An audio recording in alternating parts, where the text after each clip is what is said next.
Hi there everybody, it's your favourite Dracula's daughter here in Dracula the Hedge Backwards, come to ruin your YouTube viewing as per. And as you can tell, she's brought half the shrub with her this summer, all the flowers and everything. But anyway, no, these I bought this in Poundland last week for £1. Little ears there, little catty ears, which I thought was lovely. So, and I didn't realise, I thought it was just flowers until I took it out of the packet and saw the ears as well. I thought, oh, cute, even better. But anyways, I hope you're all okay. I did do a video on Saturday. Edited, you know, so I did the music and the colour and everything like that, and pressed play to listen to it because there's a bit of music on there, and no audio at all apart from the music of it, and I thought, oh. So, and before that I did another video, and I've forgotten to turn the TV down, so that was in the background, that was on the video as well, so I stopped that and deleted that video because I didn't want anything to go on YouTube that I have no license for or permission to have in the background. So I thought, oh, so I got totally disillusioned, and I thought, right, so I should just leave it now until whenever. So and here I am today. Hope you're all okay. As you can see, I'm getting fatter and fatter by the minute, but my diet started as from today. Well, yesterday really I started it. So so there is hope. There is hope. This top I've got on, this one is a beautiful one, and this is a size 20 top. It's very tight around the bust area, which is fine. I don't mind. There's not, at least I've got it on. So which is fine. So as you can see, like I said, one of those little square smocky kind of tops, and it doesn't cover the belly though, unfortunately. So, and I feel so self-conscious with my big belly. So, so that's going to be going very, very soon. But anyway, I hope you're all okay. Hope you're all wearing your masks when you go into the shops. And it's a minefield, isn't it, out there at the moment? It's we don't know whether to wear our masks or not, because we have to wear it. We have to wear the mask when we're in a shop or a supermarket or anything like that, or in a big hall, whatever. If we're meeting enclosed spaces, meeting people in enclosed spaces, apart from hairdressers, pubs, and cafes and restaurants, and which I think is just ridiculous, because there's going to be people there anyway. And of course, over the last couple of weeks, the pubs have been open and everybody's been out and about and having a good time. So we shall see if the record of, the numbers of COVID will go up again. It's just ridiculous, isn't it, all of it? I just want it all to end now and everything go back as normal as it can be. Thankfully, the charity shops are open, or some of them are, so it's slowly opening up again, which is nice. So, and that's where I'm going to be buying my clothes from now on. I'm not going to buy any brand new clothes ever. So I'm going to be on eBay, secondhand on eBay, or from charity shops, because slavery still goes on in the world today, and especially with new clothing and stuff. So I, for one, will line the pockets of charity shops and individuals, and not these sweatshops or these companies that, these stores that use sweatshops. So, excuse me a minute. Simba, leave it. Thank you. He's just got it in. I don't know what's wrong with him. I brushed him this morning, and he's decided that he's going to, yes. He's decided that he's fallen in love with Xena again, and he's trying to do naughties with her, but she won't have it because she's been done anyway. So, but he's just very naughty at the moment. I think it's because I gave him a good combing, good brushing. Well, a comb. I found it better to use a proper comb than one of those doggy brushes, paddle brushes on him, because it just seems that all his fur comes out even much easier. So, so that's what I've been using on him, and he doesn't run around screaming and barking and yelping and everything when I do it. So he just sits still when I use the comb. Simba, please leave it. Simba, Simba, stop now. Thank you. He's just not listening to it at the moment. He's just honestly. But anyway, so it's worse than having a child. Listen to him in the background because I'm ignoring him. But anyway, so I'm wittering on and on and on and on and on. One of the questions that's been going through my head is, and I don't know the answer to it, but so I'll just put it out there. Have I always been trans, or only since my journey 8-9 years ago? It's a question. So, I really don't know how to answer it because I always felt different. Even as a child, I always wanted to be a girl, and of course having a mother that screamed at you every time, "Oh, I never wanted you, you should have been a girl," blah blah blah, whatever like that. And hello, I'm here, this is me, I'm a girlie. And you know, it's just ridiculous. It's that not ridiculous. It's ridiculous how she's reacted. But hey, you know, don't expect anything less from her. Don't expect anything from her actually. But I was going to say, yes. So was I always trans? Was I born trans? Are we born trans, or is it nature or nurture? With me, it definitely wouldn't be nurture because of my mother. If anything, would have turned me against women. If anything, so. And of course, when I was younger, in my 20s, people used to say to me that, because you grew up without a father, you're not really gay, just looking for a father figure, blah blah blah, whatever like that. And I'm thinking to myself, this was in the 80s, by the way, and I'm thinking to myself, I wouldn't want to sleep with my father. I wouldn't want to do things like that with my father. So that is just ridiculous, really. But was I always trans? That's the question, and I suppose that is the eternal question, one of the eternal questions, isn't it? So, was I always trans? And you're always different. There wasn't a word for it in those days. So maybe I was, and maybe we are born trans. You know, so we keep saying, "Oh, born in the wrong body," or "assigned male at birth," blah blah blah. But we don't. Simba, leave a B, please. Thank you. But we don't look into it properly and fully and question ourselves. Not question ourselves, but look to ourselves for an answer instead of looking at other people for an answer. It's I suppose. I was always different, definitely different. I was very feminine. Even as a kid, I was feminine, and it was, you know, I had a certain way of doing things, and people used to say, "Oh, you should have been a girl," and some people did think I was a girl up until I was about 14, 15. So, you know, today I would have known more about it, and I would have gone for it myself, you know, behind my mother's back and everything. But even then, I suppose.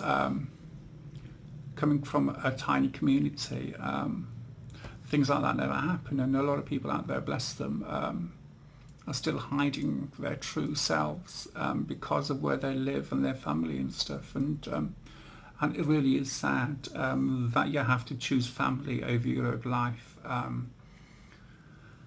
It's just not on at all, is it?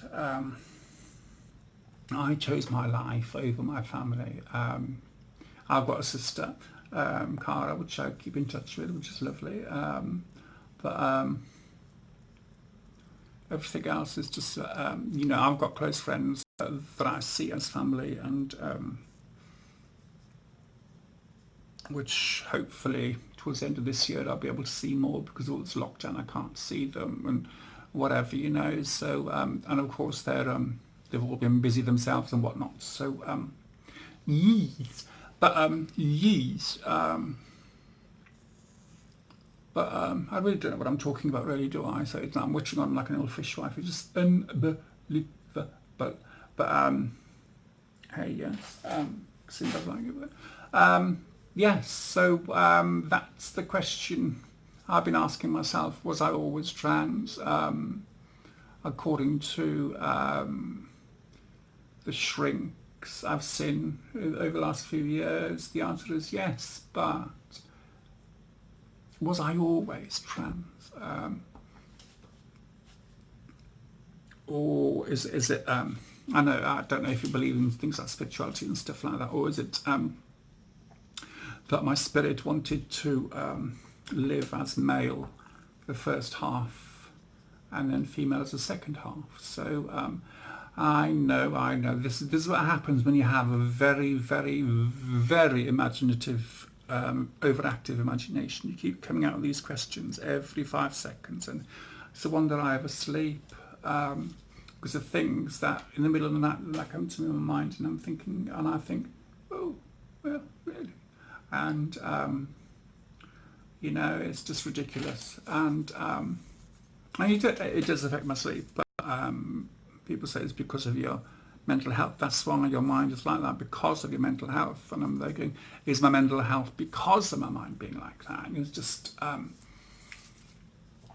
things like, was I trans before I transitioned? Was I trans? I am trans after, but was I trans from the day I was born? Was I trans from the age of 2 or 4 or 5 or whatever?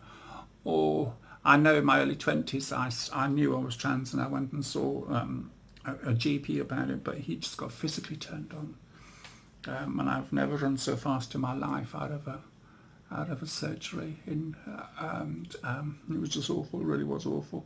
And then when I was in London, one GP, she was brilliant, Dr. Jones. I know, same as the song, Dr. Jones.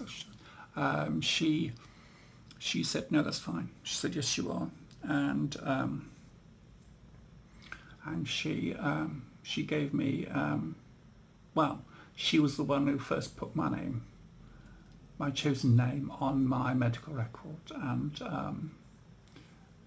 then I moved from that area, and she became a boob doctor in Harley Street. And then I moved, and I went to see the GP where I moved, and she said, no, Tony, you're just a drag queen. She said, stick being a drag queen. She said, you're not transsexual, because in those days that was the word, transsexual, not transgender. And so she said, oh, you're not transsexual.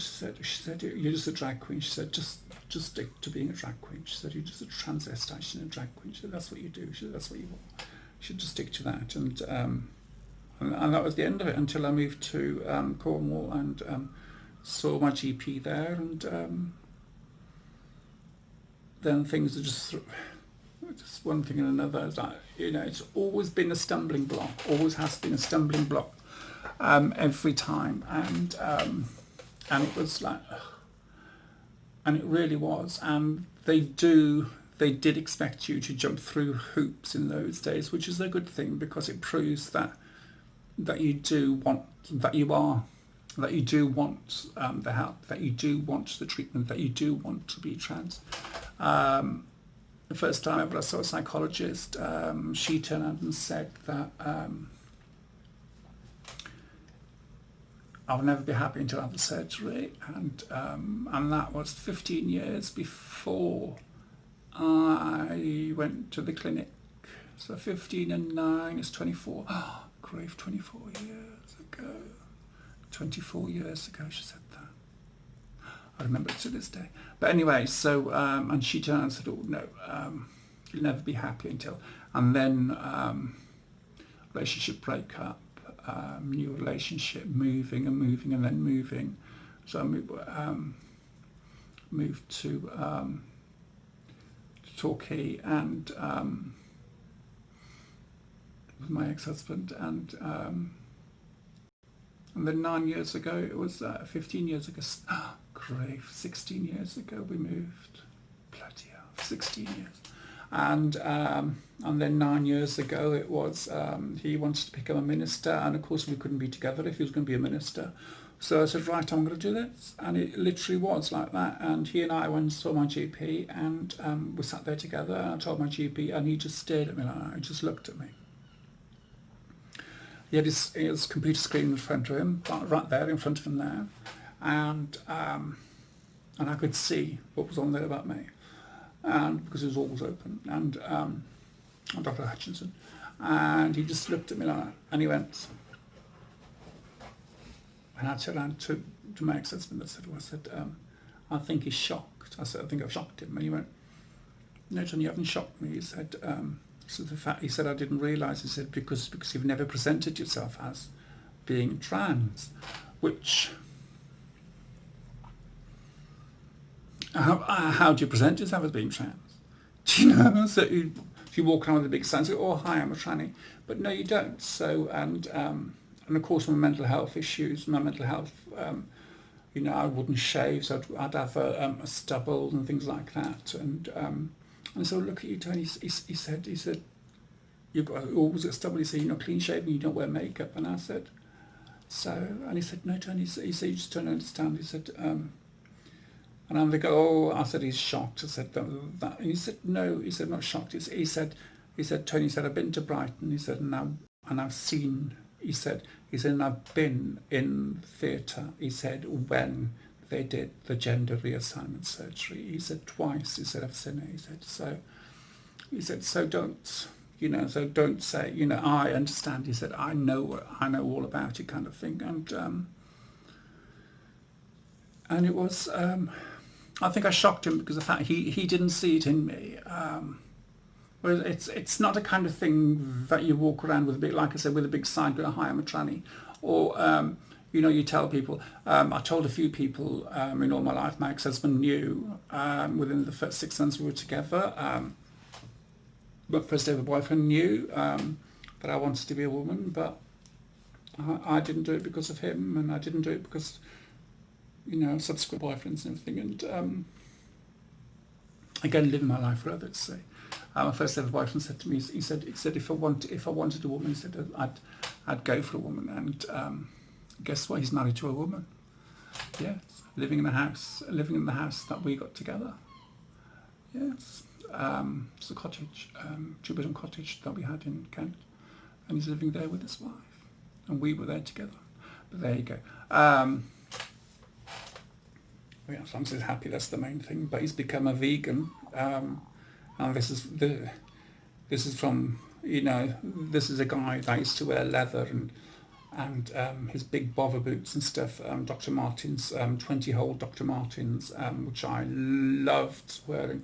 And I'd love to find a pair again of those because they're just the most comfortable things ever. And because I've got black hair now, so I might as well go more gothy. As I'm getting older, it's just finding my second childhood, isn't it? Because I'm wittering on. But anyway, so going back to the GP, and it was that, and it was in the June, it was, and then he got in touch with the clinic that was in Newton Abbot there, the old hospital, Newton Abbot, and of course it was moving, so the whole hospital closed down apart from that part, and they were moving. So I saw a psychiatrist there, and just wittering on, and he lived in Torquay as well. So he said, "I'll give you a lift," and he's I don't know if he's still alive, bless him, because he retired soon after.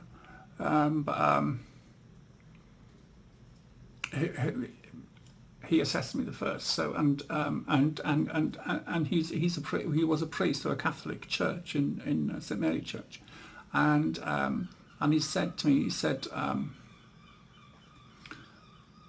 said my work, he said, is in contradiction to the Bible. He said because in Revelation it said man should not wear women's clothing kind of stuff, and I'm thinking, yeah. I said, but blah blah blah, it's different. This is different. This is, so it's not too.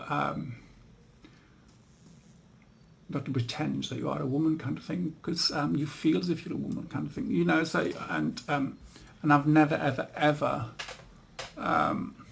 you know, pretended. Well, I can't anymore. I'm 6'4" for goodness sakes. And look at the voice. I sound like a dockyard worker. So you know, you can't just turn and say, "Oh, I'm a real woman," you know, just because I've got big tits. Just because I've got big boobs doesn't mean I'm a real woman, loves. Honestly, my chesticles, that's what I call them, chesticles, but they're huge. But I was looking at them earlier and I thought to myself, oh, I think they've shrunk. They haven't, it's just me. They're still there, they're still huge. But because I'm feeling fat and frumpy at the moment, it's just, everything's just out of proportion and not feeling very, very, you know, so, and I am doing something about it, but not enough yet. So, but anyway, so going back to the GP, that was in the June, and then 6 months later I had my first appointment at the clinic in Newton Abbot. Funny enough, just up the road from where I live now, or flats now and apartments. And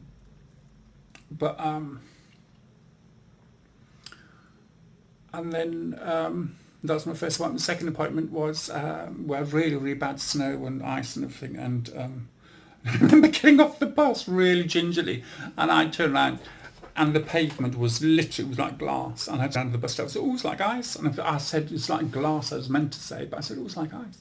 And I went all the way there, and they were closed.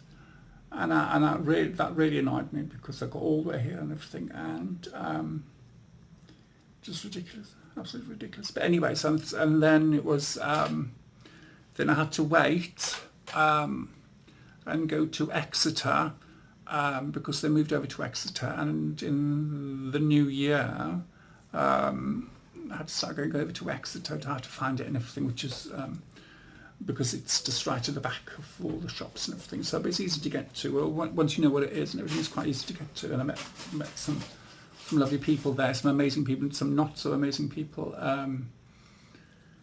You know,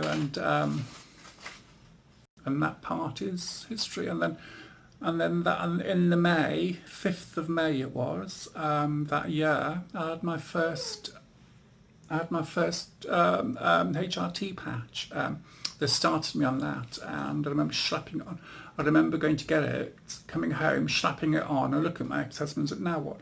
Because the build-up to actually getting that first patch on me, it was just, you know, so the build-up to it was horrendous. If I was a firework, baby, you're a firework, I would have exploded the whole area I lived in, because you know, the build up and everything, and I would have got, but and it was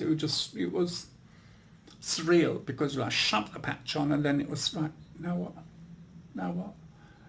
and that's how it was. And the rest, as they say, is history, but there is more to the history than that, of course.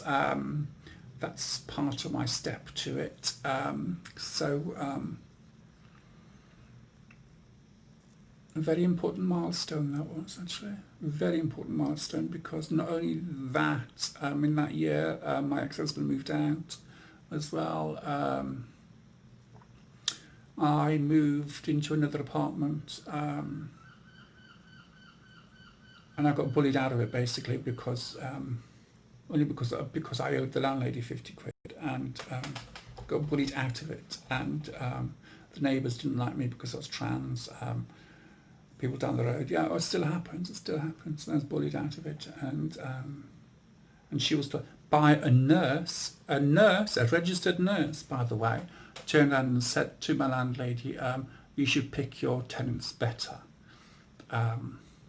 Because of the hormones, started the hormones, and then within about 3 months they stopped working, and 3-4 months they stopped working. So I had to wait another 3 months for them to have a blood test, and then, because they didn't believe me, because they stopped working. And I'm going, yeah, I have stopped working. And of course I went through a menopause thingy, so it was just horrendous. It really was horrendous.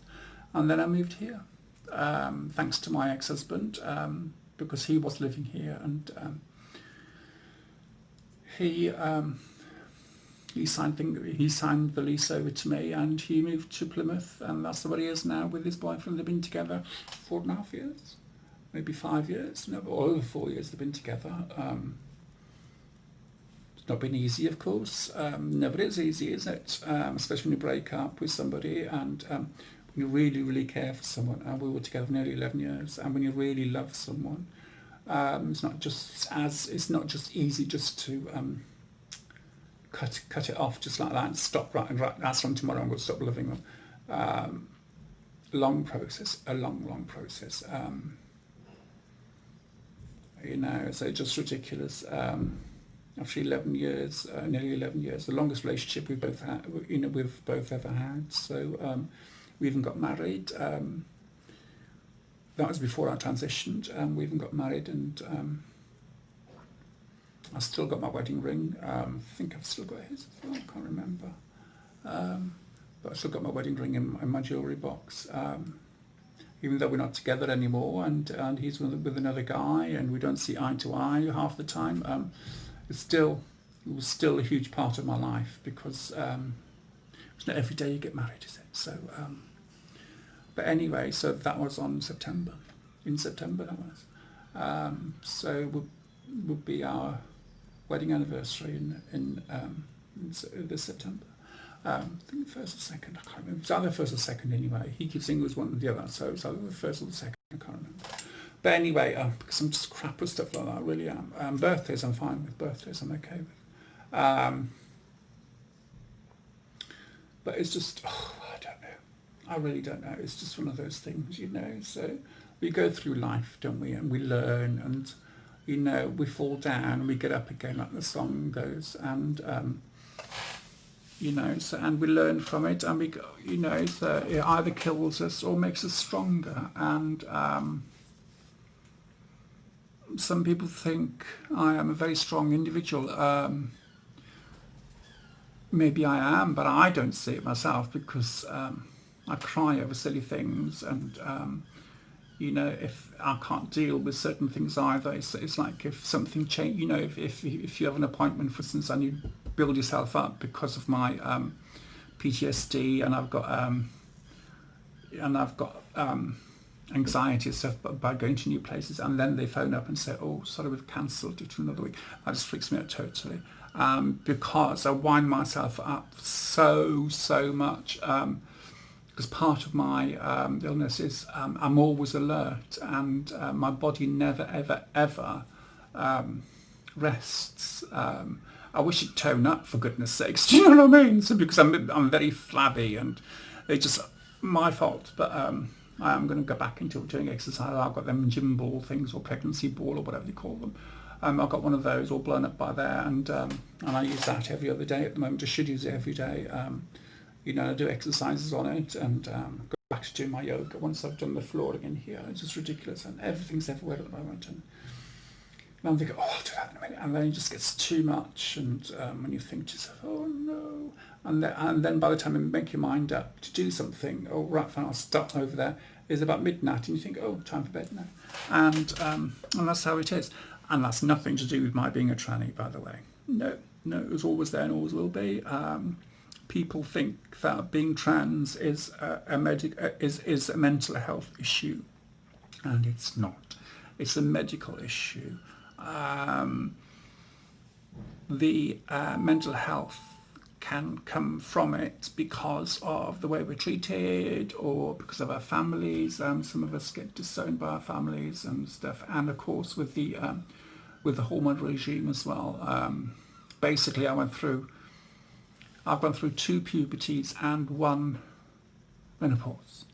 Or 2 menopause, I suppose it's say. Yeah, 2 menopause. The male menopause and the female menopause. And 2 puberties, the male puberty and the female puberty. So what a child goes through takes up to 12, 13, 14, 15, and some older than that, to to grow breasts and everything like that. fuller figure and everything, from a child to an adult to a teenager to an adult kind of thing. I went through in 2 years. So imagine how it was for you as a child going through the hormone changes in your body and your body changes and stuff. The hurt, certain parts hurting because of the hormones and everything, and it is, and I went through that in 2 years and not in say 12 years, what biological women do. But hey, I'm here now. Tune in next time for the next instalment of Tony's life. Honestly, it's just, I feel like being like a story corner or something like that. Today we're through the square window. But yes, it's got loads of stuff to do. But anyway, so I'm whittling on inanely again,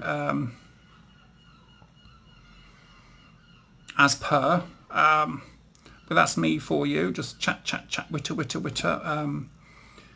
And to tell you the truth, this is the only way that I can talk about things that's on my mind, because with other people I can't do it, because number one, I don't want to impose, and number two, I don't want to take over their day with my inane chatter, if you know what I mean.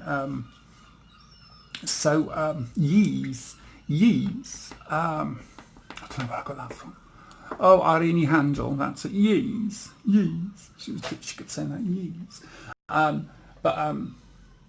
Yeah, so this is just maybe like a therapy thing for me, which is a good thing. And I do advise it, because it's always nice to talk, isn't it? So it's good to talk, as they say. It's even better to talk to strangers than it is to family, because you don't feel obligated to say certain things to family members, whereas if you're talking to a stranger, i.e. a therapist, so you don't hold back, do you? So, and I don't hold back. I really don't hold back. But anyway, so I've got to go because it's over 30 minutes now. So I'm going to listen to this to make sure that it's okay, and that you can hear my voice. Can you hear me? Hello? Can you hear me? He's off again. Yeah. Do you know? Just ridiculous. And of course, and yes, but I'll do another video about that in a minute. What happened yesterday. But anyway, so thank you for listening to this old biddy, this old tranny. Thank you for watching. Thank you for subscribing. Please share if you think somebody's is bored enough to watch this, that they've got nothing else in life to do, nothing better in life to do. Tell them to come and watch me, just waffling on inanely about this and t'other, and maybe just catch a little bit of what I've been through already in there. But anyway, goodbye. Oh, itchy nose. So I got a little ring. It's been over decades. Not decades. Last year I had a bigger ring and I went like that, and it ripped out of my nose, so I put a smaller one in this time. But anyway, so as I say, thank you for watching. Thank you for subscribing. Please share and get others to subscribe as well, even if it's just for, pardon me, even if they've got nothing else to do, or if they want to go to sleep, because I'm so bloody boring that everybody just falls asleep by watching me, because I was told years ago, and I've said this before, that I've got a kind of voice, a soothing voice. So, oh, pardon me, and burps in between. I had some chicken for tea. Sorry, there's a joke there, but never mind. But most people won't get it anyway, because it's from last century.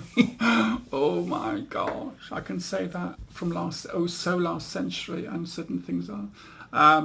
But anyway, so speak to you soon, and thank you for watching. Please subscribe, please share, please get them to subscribe, and if you press that little bell icon, it gives you notification of when I post a new video. So okay, goodbye.